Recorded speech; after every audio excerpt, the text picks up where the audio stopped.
परमगुरुभ्यो नमः। श्रीमदानन्दतीर्थभगवत्पादाचार्येभ्यो नमः।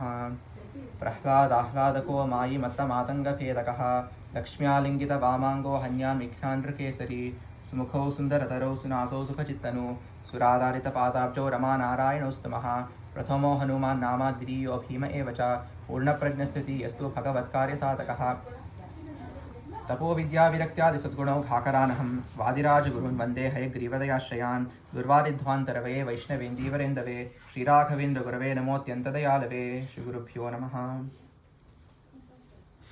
ನರಸಿಂಹದೇವರ ಚಿಂತನೆ ಮಾಡಬೇಕು ಅಂತ ಶಾಸ್ತ್ರದಲ್ಲಿ ಸದಾಕಾಲ ನೋಡಿರ್ತೀವಿ. ಯಾಕೆ ನರಸಿಂಹದೇವರ ಚಿಂತನೆ ಅಂತ ಒಂದು ಪ್ರಶ್ನೆ ಬಂದಾಗ, ಯಾಕೆಂದರೆ ನಾವು ರೂಢಿಯಲ್ಲಿ ನೋಡಿದಾಗ ನರಸಿಂಹದೇವರ ಪೂಜೆ ಮಡಿಯಲ್ಲಿ ಮಾಡಬೇಕು ಅಂತಿದೆ. ಅಂದರೆ ನರಸಿಂಹದೇವರು ಮುಟ್ಟಬೇಕು, ಕೆಲವರು ನರಸಿಂಹದೇವರ ಫೋಟೋ ಮನೆಯಲ್ಲೂ ಇಟ್ಕೊಳ್ಳಲ್ಲ, ಮಡಿಬೇಕು ಅಂತ ಅದಕ್ಕೆ ಅಂತ.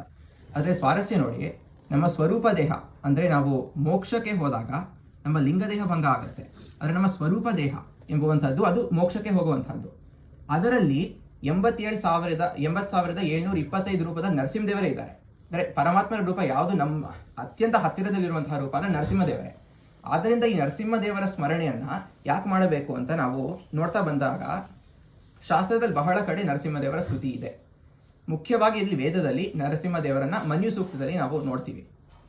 ಈ ಮನ್ಯು ಸೂಕ್ತವನ್ನ ಸ್ವಲ್ಪ ಅರ್ಥ ಬಿಡಿಸಿ ನೋಡಿದ್ರೆ ಬಹಳ ಸುಂದರವಾಗಿರುವಂತಹದ್ದು. ಯಾಕೆ ನರಸಿಂಹದೇವರ ಪೂಜೆ ಮಾಡಬೇಕು ಅಂತ ನಮಗೆ ಗೊತ್ತಾಗುತ್ತೆ. ಒಂದು ವೇದ ಮಂತ್ರವನ್ನ ನಾವು ಅರ್ಥ ಮಾಡ್ಕೋಬೇಕಾದ್ರೆ ಮಧ್ವಾಚಾರ್ಯರು ಹೇಳ್ತಾರೆ, ತ್ಯರ್ಥತಾಂ ಶ್ರುತಿಷು ವಿಕ್ತ ದಶಾರ್ಥ. ಒಂದು ಶ್ರುತಿಗೆ ಮಿನಿಮಮ್ ಅಂದರೆ ಒಂದು ವೇದ ಮಂತ್ರಕ್ಕೆ 3 ಅರ್ಥಗಳು ಇರಲೇಬೇಕು, ಅದಕ್ಕಿಂತ ಹೆಚ್ಚು ಇರುತ್ತೆ. ಅಂದರೆ 3 ಅರ್ಥ ಆದರೂ ಇರಬೇಕು.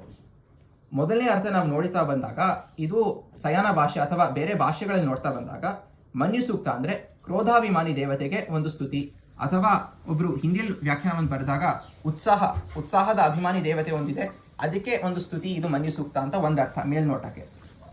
ಮಾಧ್ವರಲ್ಲಿ ವಿಶೇಷವಾಗಿ ಭೀಮಸೇನ ದೇವರು ದುಶ್ಯಾಸನ ದುರ್ಯೋಧನನ್ನ ಸಂಹಾರ ಮಾಡಿದಾಗ ಮನ್ಯು ಸೂಕ್ತ ಋಷಭ ಸೂಕ್ತಗಳಿಂದ ನರಸಿಂಹದೇವರನ್ನ ಸ್ತುತಿ ಮಾಡಿದ್ದು ಅಂತ ತಾತ್ಪರ್ಯ ನಿರ್ಣಯದಲ್ಲಿ ಮಧ್ವಾಚಾರ್ಯರು ಹೇಳ್ತಾರೆ.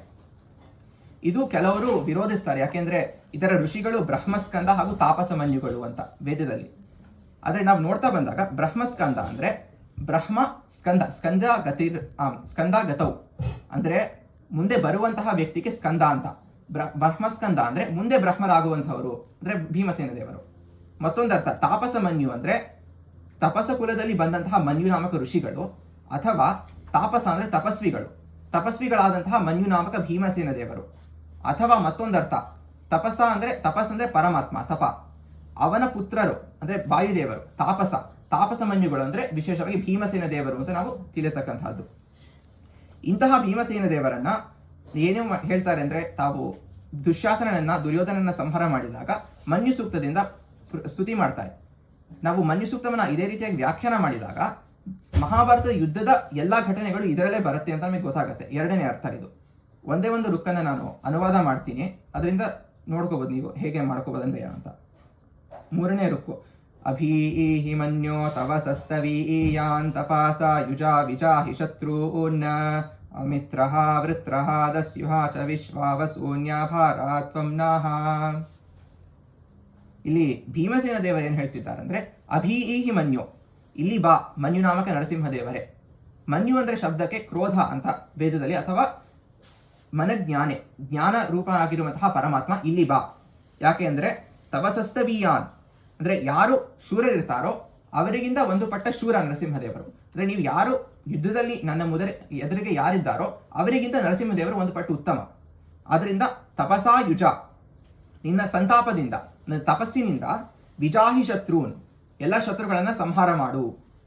ಎಂತಹ ಶತ್ರುಗಳು ಅಂದ್ರೆ ಅಮಿತ್ರಃ ಅಂದ್ರೆ ಅಮಿತ್ರರಾದಂತಹ ನನ್ನ ಎದುರಿಗೆ ಇರುವಂತಹ ಶತ್ರುಗಳು ಅಂದ್ರೆ ಕರ್ಣಾದಿಗಳು. ವೃತ್ರಃ ನನ್ನ ಸುತ್ತಮುತ್ತ ಇರುವಂತಹ ಶತ್ರುಗಳು ಅಂದ್ರೆ ಎಲ್ಲ ಸೈನಿಕರಿದ್ದಾರಲ್ವಾ ಅವರನ್ನ ಸಂಹಾರ ಮಾಡು. ವಿಶೇಷವಾಗಿ ದಸ್ಯುಹ ಅಂದ್ರೆ ಜಗತ್ತಿಗೆ ಮುಳ್ಳಂತೆ ಇರುವಂತಹ ಆ ಒಂದು ಕೆಟ್ಟದಾದಂತಹ ಶಕ್ತಿಗಳು ಅಂದ್ರೆ ದುರ್ಯೋಧನಾದಿಗಳನ್ನ ಸಂಹಾರ ಮಾಡುವಂತ, ವಿಶೇಷವಾಗಿ 3 ತರಹದ ಶತ್ರುಗಳನ್ನ ಸಂಹಾರ ಮಾಡುವಂತ ಕೇಳಿಕೊಳ್ಳುತ್ತಾ, ವಿಶ್ವಾವಸೂನಿ ಆಭಾರ ಅಂದ್ರೆ ವಿಶ್ವದ ಒಂದು ಸಂಪತ್ತನ್ನ ನನಗೆ ಕರುಣಿಸು ಅಂತ ಭೀಮಸೇನ ದೇವರಲ್ಲಿ ಪ್ರಾರ್ಥನೆ ಮಾಡ್ತಿರೋದು. ಇದೇ ರೀತಿಯಾಗಿ ನಾವು ಮುಂದಿನ ವ್ಯಾಖ್ಯಾನಗಳು ನೋಡ್ತಾ ಹೋದಾಗ ನಮಗೆ ಯಾಕೆ ಬೇಕು 3ನೇ ಅರ್ಥವನ್ನು ನಾವು ನೋಡಿದಾಗ, ಅಭೀಹಿ ಮನ್ಯೋ ಅಂದ್ರೆ ನಿರ್ಭಯರಾದಂತಹ ನಾವು, ಅಂದ್ರೆ ಮನ್ಯುನಾಮಕ ನರಸಿಂಹದೇವರ ಸ್ಮರಣೆಯಿಂದ ನಾವು ಅಭೀಹಿ ಭಯದಿಂದ ದೂರರಾಗ್ತೀವಿ. ಯಾಕೆ ಅಂದರೆ ತವಸಸ್ತವೀಯಾನ್, ಯಾವ ಭಯವಿದೆಯೋ, ಯಾರು ಶೂರರಿದ್ದಾರೋ ಅವರಿಗಿಂತ ಒಂದು ಪಟ್ಟ ಉತ್ತಮ ನರಸಿಂಹದೇವರ ಎದುರಿಗೆ ಯಾವ ತರಹದ ಭಯವಿಲ್ಲ ಅಂತ. ಯಾಕೆಂದರೆ ತಪಸಾ ಯುಜ, ಬೇರೆ ಅರ್ಥ ಸ್ವಲ್ಪ ಇಲ್ಲಿ. ತಪಸ ಅಂದರೆ ಪರಮಾತ್ಮನ ಆಳ್ವಿಕೆ. ಆ ಆಳ್ವಿಕೆಗೆ ನಾವು ಶರಣಾಗತರಾದಾಗ, ಅದರ ಯೋಗದ ಮೂಲಕವಾಗಿ ನಾವು ಶರಣಾಗತರಾದಾಗ ಏನಾಗತ್ತೆ, ವಿಜಾಹಿ ಶತ್ರು, ನರಸಿಂಹದೇವರು ನಮ್ಮ ಶತ್ರುಗಳನ್ನು ಸಂಹಾರ ಮಾಡ್ತಾರೆ. ಮತ್ತೆ ನಾವು ನೋಡ್ತಾ ಬರೆದಾಗ ಅಮಿತ್ರಹ ವೃತ್ರಹ ದಸ್ಯುಹ, ಈ ಶಬ್ದಕ್ಕೆ ಸ್ವಲ್ಪ ಬೇರೆಯಾದ ಅರ್ಥ ಮಾಡ್ಕೋಬೇಕು. ಅಮಿತ್ರರಿಂದ ಬಂದಂತಹ ಒಂದು ಯಾವ ಕಷ್ಟಗಳಿದೆಯೋ ಅದನ್ನು ಸಂಹಾರ ಮಾಡುವಂಥ ಪ್ರಾರ್ಥನೆ.